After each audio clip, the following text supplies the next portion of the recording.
You're watching Rurouni K95's anime review on Legends of the Dark King, A Fist of the North Star story. Hi Rurouni's, this is your pal Rurouni K95 here. Today's anime review, we get to cover a Fist of the North Star related anime. For today's anime review is Legends of the Dark King, A Fist of the North Star story. This was started as a manga that was serialized in the Weekly Comic Bunch from 2006 to 2007, which is a spin-off of the original manga series Fist of the North Star by Bronson and Tetsuo Hara, which is ironically the more popular one. But this basically focuses on the character Raoh, and it has also characters. Anime has corporate elements that are introduced in Fist of the North Star, the Legends of the True Savior movie series, including Raoh's childhood friends of Reina and Soga, who established him to help his eternity. So this anime series only lasted for only 13 episodes from October 10th, 2008 to December 25th, 2008, which is on Christmas morning. So let's review this anime series. Let's begin. This takes place in a post-apocalyptic world full of ruin and chaos as Raoh encounters a biker gang down an empty road. He easily kills its leader Jirai and slaughters most of the other gang members. Raoh meets up with Reina and Soga, who are requested by Goram the Demon King to perform in front of him. However, this was a plan for the three to overthrow this king. Raoh defeats Goram in battle and takes over the castle and his army as King of Fist. Raoh has his army to rebuild the castle within 3 days and trains them in combat. He sends his army to fight against the soldiers led by Gion, the Wise King, to take over the kingdom as a means for the transportation. However, as Raoh's invasionary force enters to the nearby valley, they end up trampled to death by a herd of wild horses, soon to be ruled by a stallion deemed the Black King. Raoh, Reina, and Soga go to this valley themselves, where they witness the Black King protecting a dying foal against two wild tigers as well. The Black King and its herd agree to fight alongside Raoh and his army after they both kill off each tiger at this point. After Gion realizes what happened, he surrenders his kingdom to them. By this time, a mysterious woman named Sakuya offers to assist Raoh and company to take down an impregnable kingdom ruled by Gao. Sakuya allows herself to enter the fortress to attempt to seduce Gao. Lying about her identity and her acquaintance with Raoh, she has him chase her around in his bedroom at night, turning out the lights as they circle around when Gao turns back on one of the lights to see Sakuya again. Reina shoots him in the head from the outside with a crossbow from the outside. As Raoh's army began to infiltrate Gao's fortress, Reina fights Habaki, Gao's subordinate. Raoh catapults himself onto the fortress and kills Habaki as dawn approaches. As Sakuya joins Raoh's army to serve as the Tatachian of the group. Gion, now the warden of the group, tells the captive Ugir has survived 5 executions, as asking Raoh to settle the matter. However, Raoh releases Ugir from imprisonment and assigns him as the new warden. Raoh, Reina, and Soga travel into the abandoned city of Cassandra and meet an old man who he warns of the various death traps inside. The indomitable castle ruled by the Amon, the Dragon Emperor. After they easily pass through the obstacles, Amon confronts Raoh, but the latter repels the attacks. As a last resort, Amon activates a switch, causing the castle to start collapsing. During this time, Raoh tells Amon that even his own son was killed by one of the traps inside the castle. Showing him a medallion the old man revealed his younger brother had kept since the incident. Raoh, Reina, and Soga struggle to evacuate before the castle falls. When Amon is left alone to die into the rubble, the group wants to recruit Toki, who runs a clinic in a poor village and heals the sick using acupressure.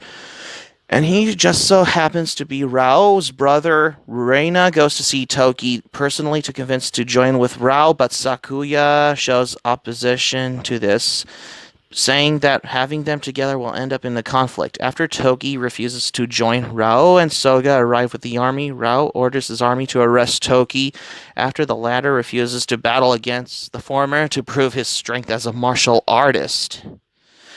Ugir tries to express his duty as warden, using his whip to attack Toki.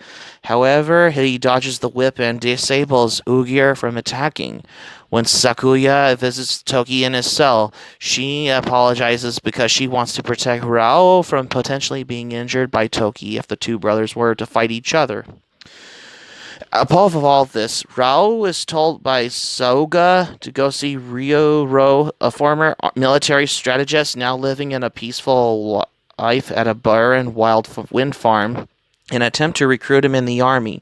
Raoh tells Raoh that he is happy with his new life in the empty forest, though he recalls that he led his troops, now broken up, to several victories in the past. Raoh tries to convince Raoh to change his ways and use his power to bring the peace and not to cause warfare. Raoh sees this as an act of defiance and mortally wounds him, but realizes that Raoh was dying from an illness after their fight. On his way back, Raoh comes across a man named Ryuga, who promptly engages in a fist fight against him. Throughout, Raoh withholds the final blow when he sees that Ryuga has no intention of defeating him. After having witnessed Raoh battling recently, Ryuga, believing that the only way to achieve order in the world is through force, decides to serve Raoh for his cause. Later on, it is reported that the two armies are invading the fortress with a pincer attack. Raoh assigns Soga to go with Ryuga and fight off the army ruled by Igor the Lion King, not to be confused with the Disney movie name.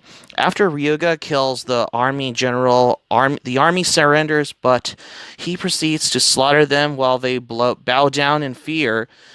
Soga tells Ryuga to stop, but only this creates tension between the two warriors. Soga and Ryuga reconcile their differences, and now they have to face Igor themselves. Yeah.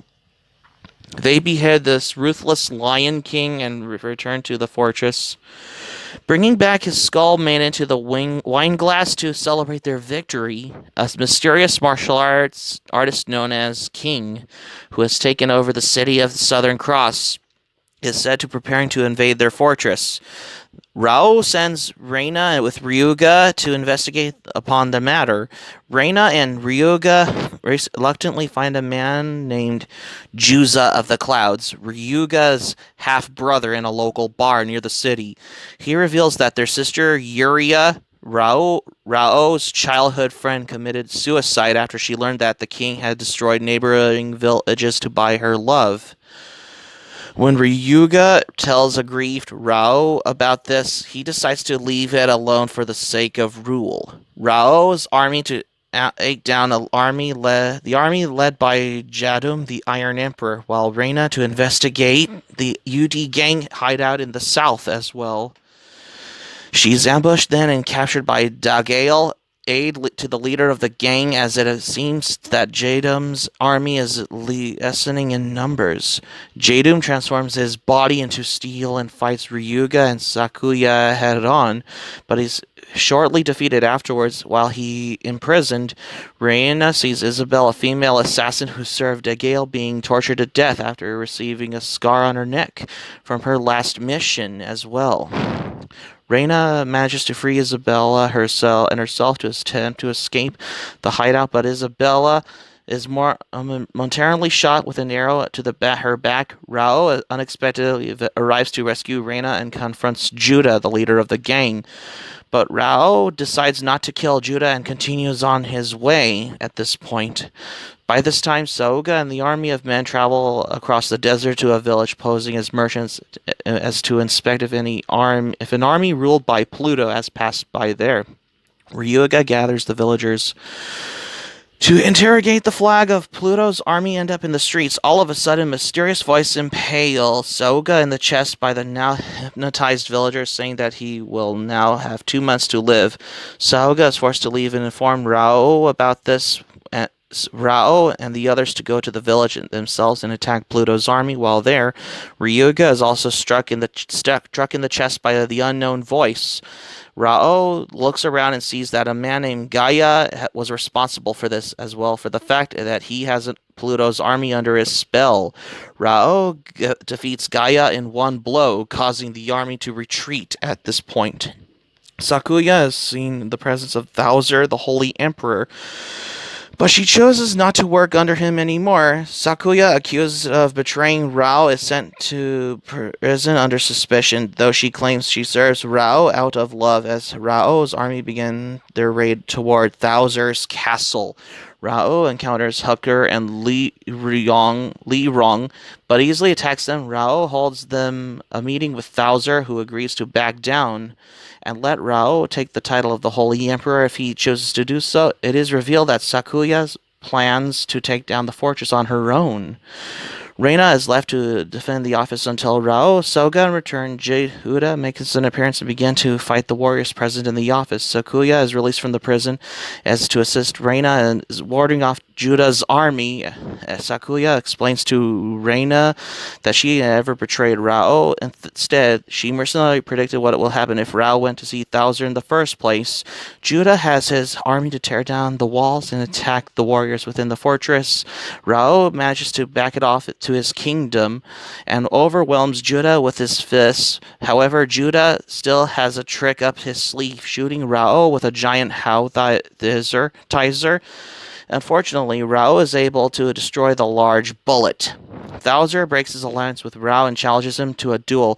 Both suffer from grave injuries from their fearsome attacks, but they still come to fight. By this time, Judah tries to attack Raoh from behind, but luckily Soga and Ryuga catches him. Raoh and Souther go to each other at full force, neither of them giving up as both of them make the final blow. Sakuya stands in their way and makes both their hits, and as she's dying, she determines that both are unworthy being of the ruler of Souther's lack of love and Raoh's lack of sadness, which is not in a good way. After she passes away, Bowser tells Raoh that if he will follow Raoh without betrayal this time, but he will fight again if Raoh shows any sign of weakness during his ruling later on. By this time, Sauga to report Raoh and Reina that someone broke into the prison, killing Uyghur in the battle and releasing Toki from confinement at this point, if you will. So that's my review on Legends of the Dark King, A Fist of the North Star story. This anime series only focuses on the character Raoh as well, but the most interesting part, he notices that there's Kenshiro in the final episode of Legends of the Dark King, A Fist of the North Star story. I mean, looking back on my previous anime review on either of the Fist of the North Star series, on my previous anime reviews, both the movie or the original Fist of the North Star TV series, as well as new Fist of the North Star OVA, this is your typical Fist of the North Star side story that focuses on the character Raoh, has been adapted into a 13-episode anime series that only has capsulated only about 13 episodes from October 25th, 2008 to December 25th, 2008 for this particular anime series. If you haven't seen it, I highly recommend you to get it on DVD, if you could watch it on High Dive as well. So that's going to be it for my anime review on Legends of the Dark King, A Fist of the North Star story for today's anime review. Thank you for watching, but before we go, here's my thoughts on this. I was overwhelmed with this anime, but this only focuses on every certain character in Fist of the North Star series as well. Like, this is particularly known as Hokuto no Ken, Raoh, Gaiden, Ten no Hao as well.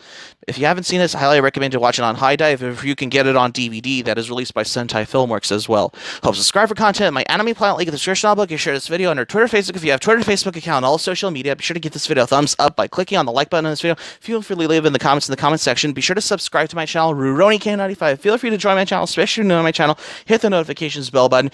Keep it otaku for this anime review, and I got another anime review coming up next. Here, what I have. Stay tuned for my next anime review. I got another anime movie from the 90s for tomorrow's anime review on A Wind Named Amnesia. Stay tuned for my next anime review on A Wind Named Amnesia, because you won't want to miss another anime review. Oh, and Happy New Year, because 2021 is tomorrow.